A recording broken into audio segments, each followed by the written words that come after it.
మేడారం జనారణ్యాన్ని తలపిస్తోంది. గద్దెలపైకి వనదేవతల రాకతో మేడారం జాతరకు నిండు కళ వచ్చింది. లక్షలాది మంది భక్తులతో మేడారం జనసందోహమైంది. వనదేవతల దర్శనానికి వచ్చిన భక్తులు అమ్మవార్లకు నిలువెత్తు బంగారం సమర్పించి మొక్కులు చెల్లించుకుంటున్నారు.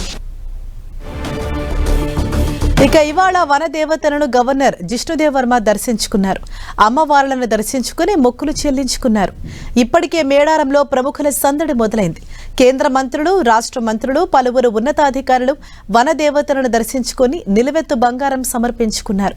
ఇప్పటికే జాతర జనసంద్రంగా మారటంతో సమ్మక్క సారలమ్మను దర్శించుకునేందుకు దాదాపు 4 గంటల సమయం పడుతోంది. మరోవైపు జంపన్నవాగు వద్ద లక్షల సంఖ్యలో భక్తులు పుణ్య స్నానాలు ఆచరిస్తున్నారు. జనవరి 28న పగిడిద్దరాజు, గోవిందరాజు, సారలమ్మ గద్దెపైకి చేరగా నిన్న సమ్మక్క తల్లి గద్దెపైకి చేరింది. ఇక ఇవాళ అమ్మవార్లు సమ్మక్క, సారలమ్మ ఇద్దరూ గద్దెలపై కొలువుదీరి భక్తులకు దర్శనమిస్తున్నారు. రేపు సాయంత్రం వారికి ఆవాహన పలికి తిరిగి వనప్రవేశం చేస్తారు. దీంతో మేడారం మహాజాతర పూర్తి కానుంది. అటు అమ్మవార్లను దర్శించుకునేందుకు భక్తులు భారీ సంఖ్యలో మేడారానికి తరలి వచ్చారు.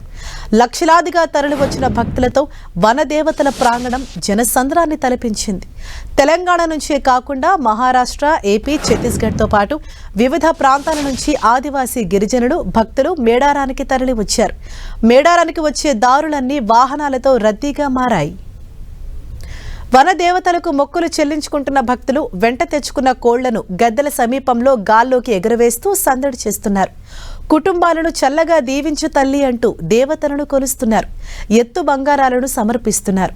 మేడారంలో దారి పొడవునా గిరిజన మహిళల నృత్యాలు, దొరల కొమ్ముబూరల శబ్దాలు భక్తులకు స్వాగతం పలుకుతున్నాయి. ఇక్కడి వాతావరణం భక్తులను భక్తి పారవశ్యంలో ముంచెత్తుతోంది.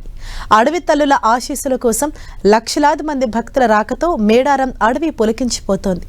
ఆధునిక కాలంలోనూ ఆదివాసీ సాంప్రదాయాలు ఎంత శక్తివంతంగా ఉంటాయో చాటి చెప్పే ఈ జాతర కేవలం ఒక పండుగ మాత్రమే కాదు, అది కోట్లాది మంది నమ్మకం.